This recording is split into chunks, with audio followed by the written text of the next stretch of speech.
Muchas gracias, Ernesto. Antes de empezar la plática, buenas noches. Quiero agradecer a los organizadores de esta reunión, al Colegio Mexicano de Anestesiología, por esta invitación que me hicieron para participar con ustedes, al presidio, al doctor Rivera,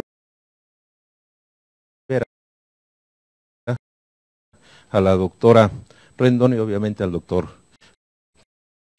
Castelazo. Gracias al doctor Morales, compañero, amigo de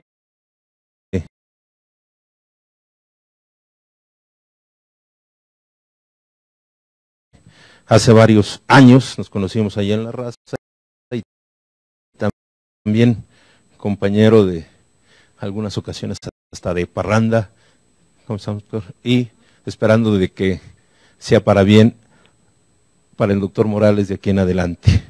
Muy bien, si me quiere pasar la siguiente, por favor. Antes de empezar la plática vamos a definir lo que es la cirugía con el paciente despierto. Es el procedimiento neuroquirúrgico que se realiza, obviamente, con el paciente despierto. ¿Cuál es el objetivo? El objetivo es preservar las funciones cerebrales superiores, evaluar y preservar. Como todos sabemos, el tener una función cerebral, el estar aquí con ustedes, el platicar, implica que todas nuestras partes elocuentes del cerebro estén totalmente normales. Para que yo pueda hablar en forma coherente, necesito el habla, necesito el pensamiento, etcétera. Entonces, al evaluar durante el paciente con cirugía despierta, como veremos a través de la plática, es para preservar algunas de las funciones cerebrales en pacientes que estén afectados con enfermedades en las áreas elocuentes cerebrales. La que sigue, por favor.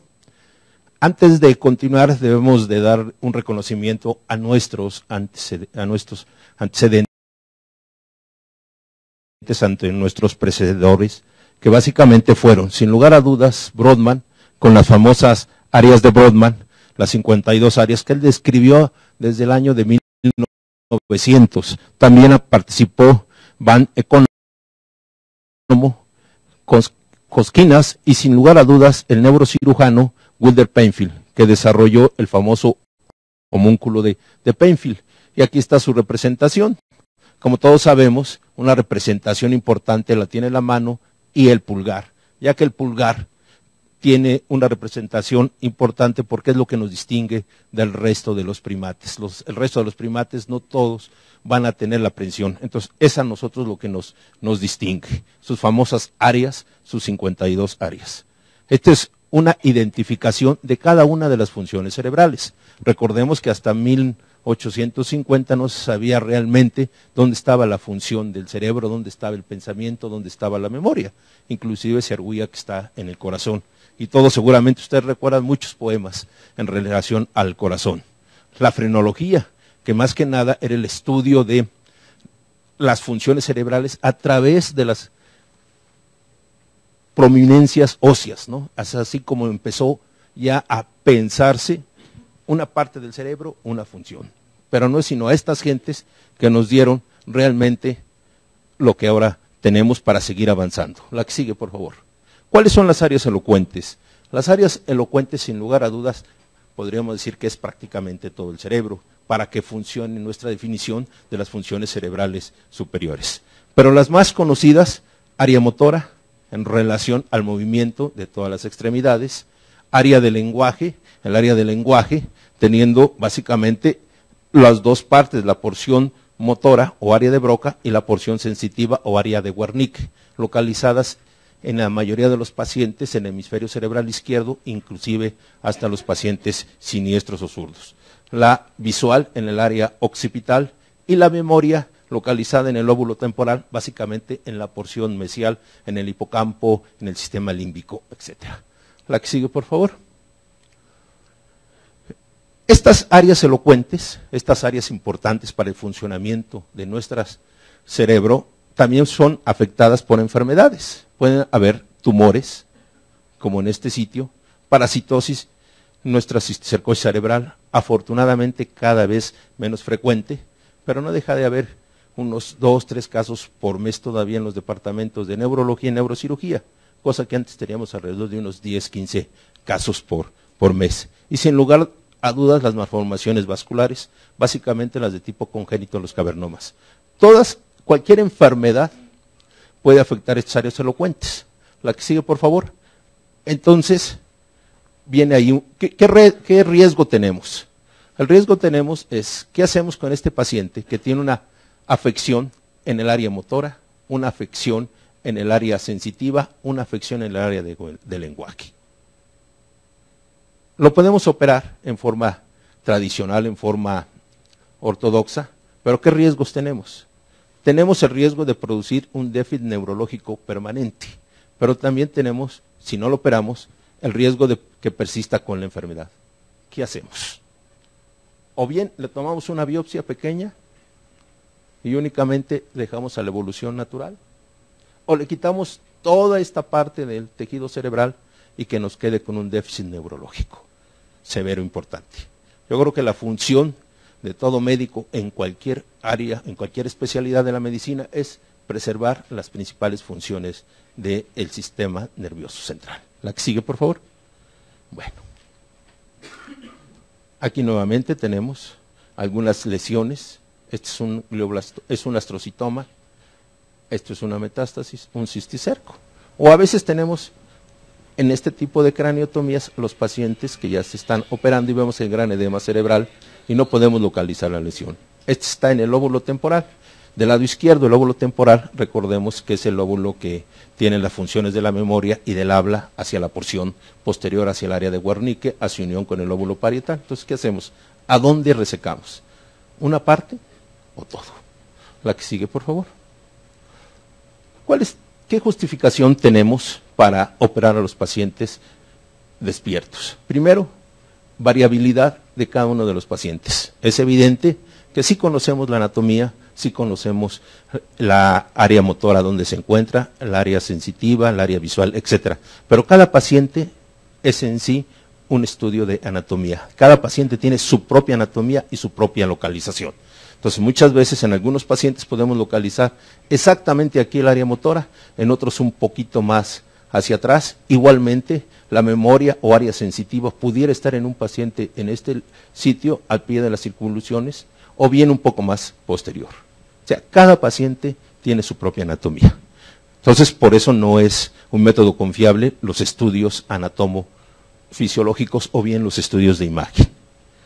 Los estudios de imagen ya los tenemos cada vez, son mayormente confiables, principalmente ahora la espectroscopía, la resonancia magnética funcional, pero a la fecha todavía siguen teniendo mucha variabilidad. Muchas veces cuando hacemos una resonancia funcional, ¿qué es lo que sucede? Vemos que se prenden diferentes focos, en el caso de la memoria. Entonces, ¿a dónde está realmente la función motora, la función del lenguaje? Entonces, también varía mucho. Las estructuras anatómicas son deformadas con una lesión de este tipo. Este es un estudio de resonancia magnética y entonces aquí vemos de que está perdida la estructura normal. Entonces, realmente, ¿dónde están las áreas elocuentes del sistema nervioso central? Entonces, es por eso que está justificado operar a los pacientes en forma despierta para monitorizar estas funciones. La que sigue, por favor. Otro punto de vista, desde el punto de vista oncológico. Sabemos que cuando realizamos mayor resección de las neoplasias, la posibilidad de sobrevida aumenta. Más recientemente, en los últimos 10 años, cada vez hay más reportes de astrocitomas, grado 1 o 2, astrocitomas benignos, que tienen una mejor evolución si se les hace una resección prácticamente total. Y por último, a mayor efectividad de la terapia adyuvante cuando quitamos mayor tejido neoplásico. Entonces yo creo que estas cosas se entienden tanto desde el punto de vista funcional como desde el punto de vista oncológico. La que sigue, por favor. Una cosa bien importante, veo que hay gente joven, veo que hay gente de residentes seguramente de anestesia, es que nosotros debemos de tratar de preservar las estructuras cerebrales mejorando su perfusión cerebral. Aquí le puse algunos de los ejemplos en relación a la importancia hemodinámica fisiológica del encéfalo. Pesa entre 1200 y 1300, está mal, ahí son gramos, recibe el 15% del gasto cardíaco, el 20% de oxígeno que utiliza el cuerpo lo consume el cerebro, y en el adulto hasta el 50%. En el lactante, perdón, hasta el 50%. El flujo sanguíneo cerebral a través del cerebro es de casi 800 mililitros por minuto, o sea, 50 mililitros por 100 gramos de tejido cerebral. Entonces, cuando recurrimos a una neuroanestesia, requerimos que estas funciones hemodinámicas y fisiológicas sean conocidos por el médico de anestesia para que nuestro paciente no sufra. La que siga, por favor. ¿Cuáles son los requisitos para operar un paciente despierto? Sin lugar a dudas, trabajar en equipo. El anestesiólogo debe pensar como neurocirujano y el neurocirujano debe pensar como el anestesiólogo. Tratamos o debemos de preservar estas funciones cerebrales. Algunas veces, como empezábamos con el doctor Morales, con frecuencia teníamos edema cerebral. A veces cuando estamos operando hay importantes alteraciones hemodinámicas. Entonces ya no podemos operar. Entonces el anestesiólogo con entrenamiento debe pensar igual que nosotros y que el cerebro esté relajado para que podamos trabajar. Los cirujanos, sin lugar a dudas, debemos estar en contacto con el anestesiólogo y no trabajar cada quien por su parte. Las enfermeras nos deben ayudar con el instrumental en forma pronta y expedita. Algunas veces no tenemos enfermeras especializadas, como todo mundo quisiera tener, entonces debemos de entrenarlas. Y por último, los psicólogos para hacer la evaluación transoperatorio, desde el punto de vista del lenguaje, las alteraciones motoras y la compresión. La que sigue, por favor.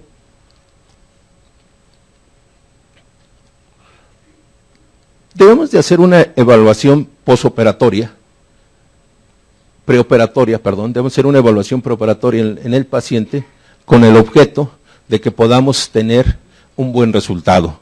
Seguramente aquí el doctor Morales ya platicará más en corto con ustedes, si le damos un clic aquí, por favor, para hablar bien en relación a esta evaluación preoperatoria. Debemos de realizar, primero, antes que nada, un examen neurológico completo. A nosotros únicamente lo que hacemos para evaluar las funciones cerebrales es memoria, motor en relación a movimientos, levantar las manos, movimiento de los pies, etcétera. Pero las alteraciones del lenguaje, sensitivas y motoras, estas las realiza la psicóloga con las pruebas que ustedes conocen. ¿Perdón? Muy bien. Quiero que me enseñe los dientes, por favor. Entonces, una pequeña evaluación, nada más, lo traje de ejemplo. Levante los brazos. Y ya. Podemos Bien, evaluar los pies. rápidamente Levante. la función motora, que es lo que Levante. nos interesa, Muy bien. y la función del lenguaje, tanto sensitiva como de motora. ¿Cómo se siente? Léame aquí, por favor. La paciente era siniestra, entonces ahí está evaluando el movimiento y está escribiendo. El reto que tenemos nosotros es que entre y salga en la misma manera. ¿Esto qué es? Una llave. Muy bien. A Este ver, también arriba, se lo su vamos a nombre. preguntar durante el ¿A usted procedimiento zurda? quirúrgico. Los estudios de imagen también debemos evaluarlas para saber en dónde está situada la lesión, en qué parte, qué cisuras, qué área eventualmente pudiera estar involucrada. Y por último, la evaluación anestésica, que esto lo verá el doctor Morales. La que sigue, por favor.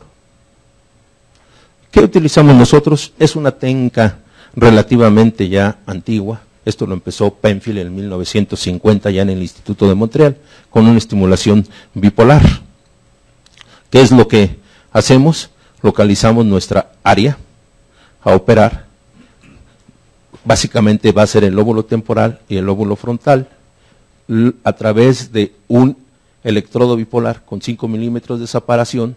Damos una frecuencia de pulso de 60 Hz y un tiempo de estimulación de 1 milisegundo. La amplitud que estamos utilizando va desde 2 a 8 miliamperes. Obtenemos una respuesta positiva cuando provocamos un movimiento de las extremidades contralaterales, o bien cuando al estar interrogando al paciente, a pedirle que hable, al pedirle que identifique los objetos, el paciente se turbe, como vamos a ver. La que sigue, por favor. Bueno, esta es una paciente, tenía una lesión temporal en el lado izquierdo. Entonces aquí vamos a ver cómo ya la hemos anestesia, ya la hemos puesto el cabezal, estamos señalando la incisión. Aquí el doctor Morales ya les explicará que se ha puesto anestesia local para los pinchos, y vemos cómo estamos señalando la incisión. Porque las palabras hablan más que yo. El tiempo de cirugía es alrededor de unas 4 o 5 horas, no es un tiempo mayor del esperable, y es sin lugar a dudas aquí el papel importante principal es el médico de anestesia. Entonces aquí vamos a empezar a incidir la piel.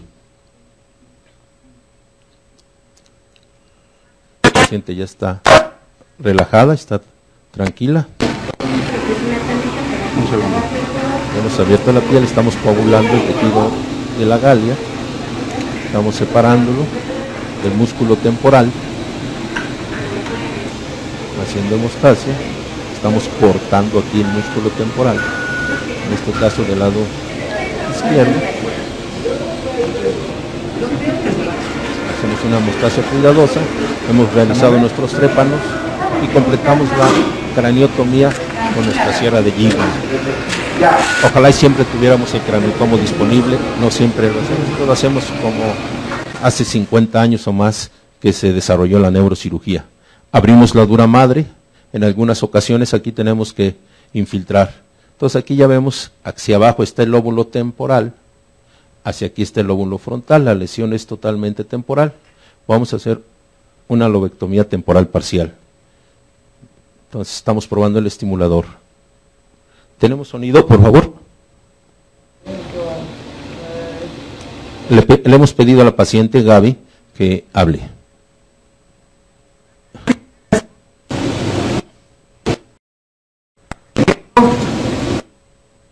Ahí le estamos pidiendo que identifique las llaves y sabe qué son y para qué sirven. Le hemos pedido también que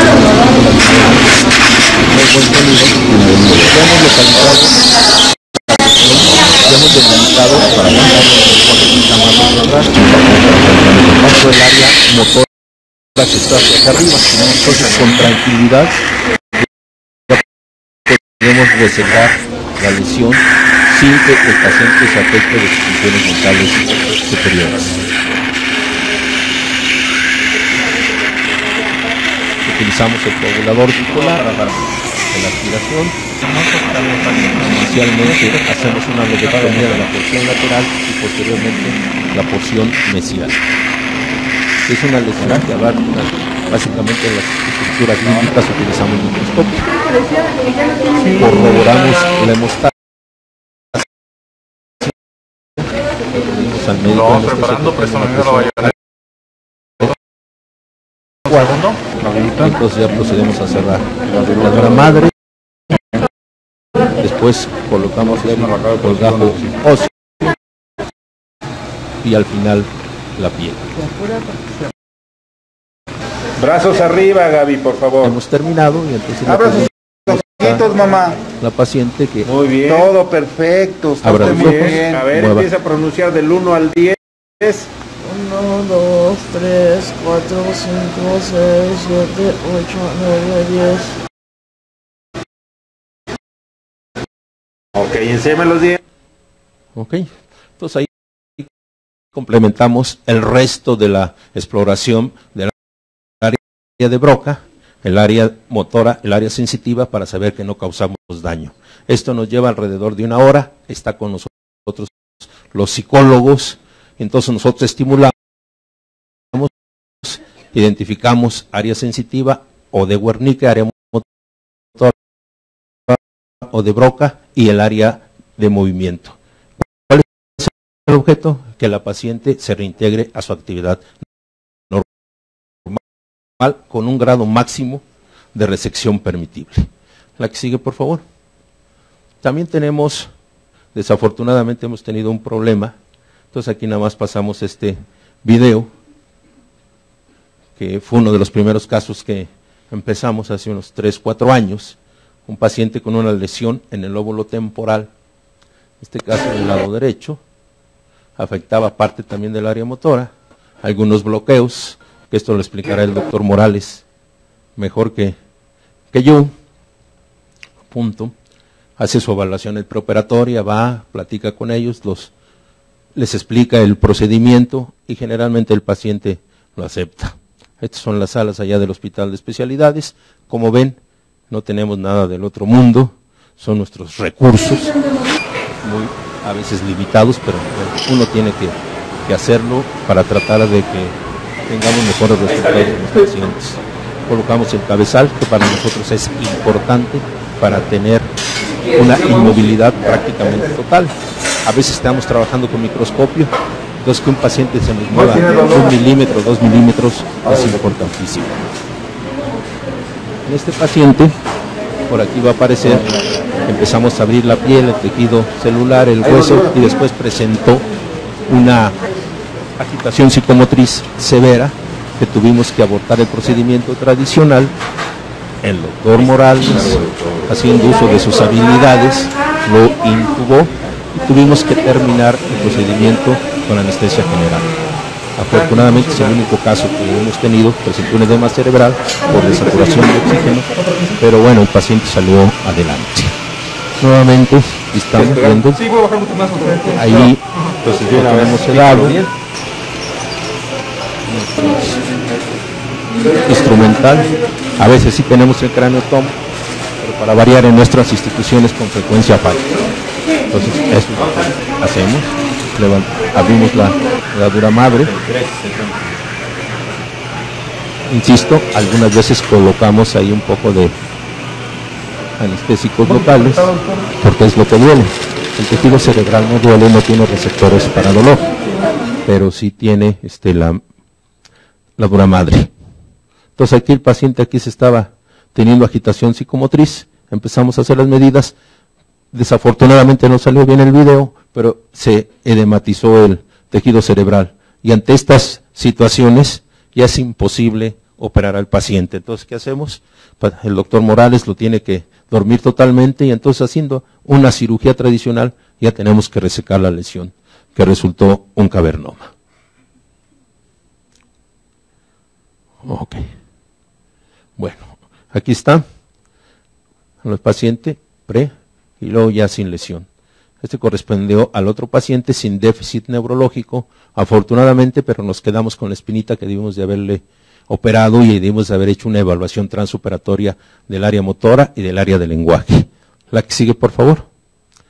Indicación para el paciente despierto, sin lugar a dudas, es la cirugía de epilepsia. Como todos ustedes saben, la cirugía de epilepsia es una cirugía costosa que realmente requiere varios días o varias semanas de evaluación preoperatoria. No tenemos todos los recursos, entonces la hemos hecho en muy pocos casos. Creo que llevamos nada más 2 o 3 casos. Hacer una evaluación preoperatoria luego lo mismo, ¿no? Localizar bien el foco epileptógeno a través de una corticografía transoperatoria, nombrar dónde está la lesión y hacer una resección, en este caso una lobectomía temporal anterior exclusivamente. La que sigue, por favor. ¿Cuál es nuestra experiencia? 21 pacientes, 13 masculinos y 9 femeninos. Mientras vemos aquí cómo le estamos pidiendo al paciente que identifique los objetos. Está la psicóloga, entonces ella les pide que identifique qué objeto es conocidos. Previamente la psicóloga le hace una evaluación con algo conocido, las llaves, su casa, animales, etcétera. La que sigue, por favor. Estas son las etiologías que tenemos: cisticercosis en 2 casos, malformaciones, cavernomas, 2 linfomas y sin lugar a duda los astrocitomas. Ahorita volveremos a tocar este punto que cada vez desafortunadamente son más frecuentes. La que sigue, por favor.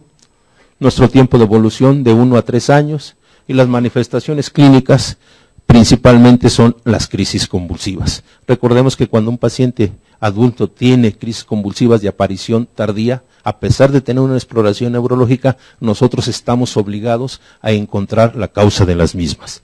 La que sigue, por favor.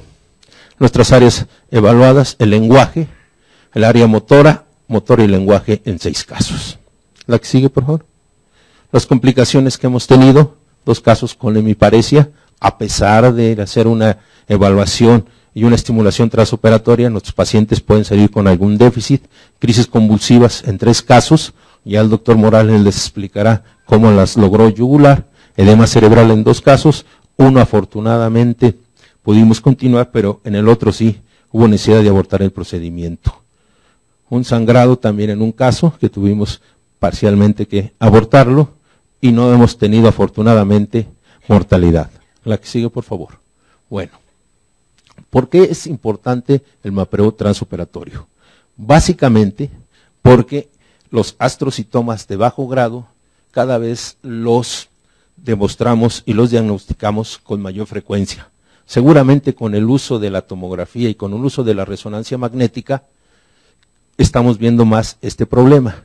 Entonces estamos viendo a pacientes cada vez más jóvenes, cada vez con menos problemas clínicos aparentemente, pero con la imagen. Entonces es por eso que nosotros debemos de hacer una evaluación transoperatoria para que este paciente tenga un posoperatorio adecuado y una calidad de vida importante. Recordemos que en el grado 2 el pronóstico de sobrevida de los astrocitomas es alrededor de entre 5 hasta 8 años o hasta 10 años van a vivir. Entonces, este tiempo tiene que pasarlo de preferencia sin déficit neurológico. Recientemente se publicó en este año, si no está mal la cita es este año, un estudio de 1,400 casos operados con el mapeo transoperatorio y únicamente se reporta un déficit neurológico permanente del 4%. Lo que antes teníamos hasta 10 o hasta 15%, o bien la resección transoperatoria era limitada. La que sigue, por favor.